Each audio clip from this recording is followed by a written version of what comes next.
Concerning new CDC report on the first severe human case of bird flu in the U.S. Samples taken from a patient in Louisiana show mutations that could make it easier for this virus to spread from person to person.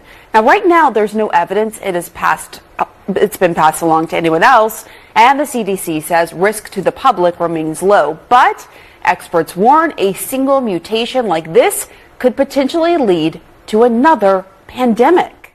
Russia's Ministry of Defense has released a statement revealing the murky activities of the United States military.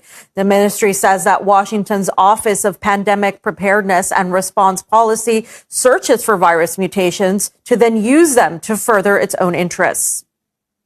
As in 2019, the United States began preparing for a new pandemic by searching for virus mutations. Could make COVID look like a little pandemic, which was quite alarming. I mean, is that really the case? Yes, Brian, I really do think it's very likely that we will at some time, it's not a question of if, it's more of a question of when, we will have a bird flu pandemic. And as you mentioned, unfortunately, bird flu has, when it does enter humans, has a significant mortality. Probably somewhere between 25 and 50% mortality. So it's going to be quite complicated. Once the virus gains the ability to attach to the human receptor and then go human to human, that's when you're going to have the pandemic. And as I said, I think it's just a matter of time. The virus may mutate and become more easily transmitted person to person. So the more this virus circulates, and specifically co-circulates with human strains, that's going to increase the odds of the virus evolving to more human-to-human transmission. And that, of course, could signal another pandemic. Joining us now is Dr. Deborah Birx. You may remember her as the response coordinator for the White House Coronavirus Task Force in the first Trump administration. We are very fortunate to have your expertise as we try to figure out what's going on with the bird flu and what it could mean. So far, 65 human cases of bird flu have been reported in the U.S. this year, all contracted by animals. But now we have this new mutation in Louisiana. How worried should we be about bird flu potentially becoming another pandemic? Well, I love the way you said 63 cases, because I have no idea how many cases there were or are, because our number one principle in preventing pandemics is detect. And if you go to the CDC website, you can see that they're monitoring more than 10,000 exposures, but they've only tested 530. What does that mean? That means we're not testing enough. And we know from other viruses that a lot of the spread can be asymptomatic. So we kind of have our head in the sand about how widespread this is from the zoonotic standpoint, from the animal to human standpoint. Now, also remember, most of those cases described to date happened in the spring and the summer. Not when we had H1N1 circulating right now, when we're running the flu pandemic throughout the United States. So we have rising flu cases, and now we have still zoonotic events coming. So now you've set up for potentially a farm worker getting H5N1, also getting the current flu strain, and reassorting in that individual. To me, that's almost a bigger threat to these mutations happening in individuals over time. When you say reassorting in that person, what does that mean? Okay, so the H5 virus, which doesn't adapt too well to our upper respiratory tract and is preventing us from getting infected, but is infecting cows and pigs and cats and dogs. So our flu, which has the binding sites for us, for our nasal passages. Viruses are very specific, and so they're very animal or human specific. Now we have human flu circulating.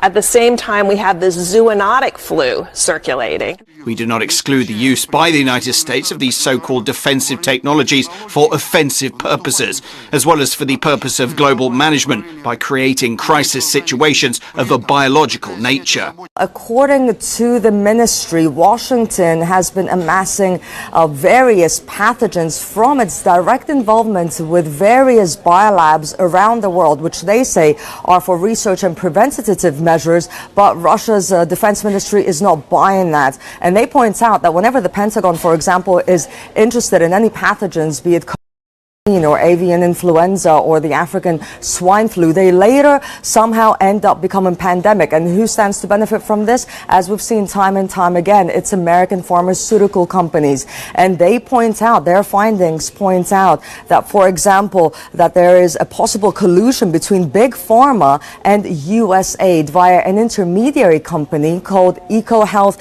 Alliance. Now, they have been studying the diversity of bat population since 2015. And they've also been looking at mechanisms how to transfer strains from bats to humans. And we know that just 2 months before the world ever heard about COVID-19, there was an exercise conducted at the Johns Hopkins University in New York, where in that exercise entailed scientists transferring an unknown at the time strain of from bats to humans via a pig. So, of course, all this and the office that is now being opened leads them to question why this is happening.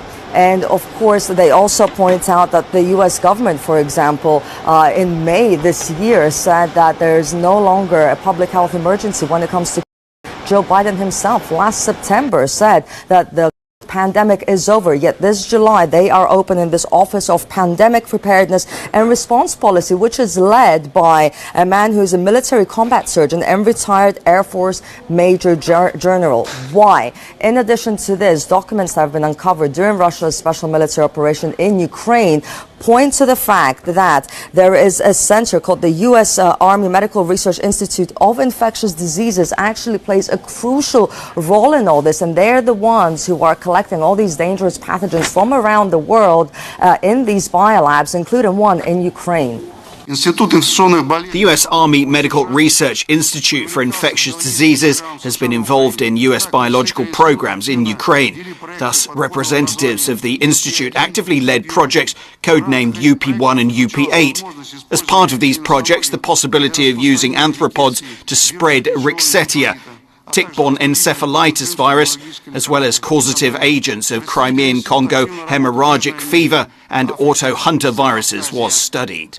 That's why Russia's defense ministry believes that Washington is preparing to establish biological control, sort of using defensive technologies for offensive purposes to create biological crisis conditions and situations.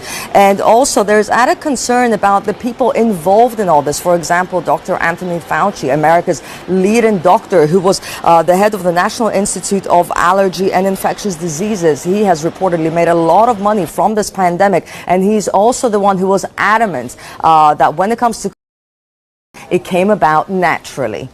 We have labs in Ukraine because we're developing bioweapons. So they transferred the authority for biosecurity to one agency in the HHS called the National Institute for Infectious and Allergic Diseases, run by Anthony Fauci.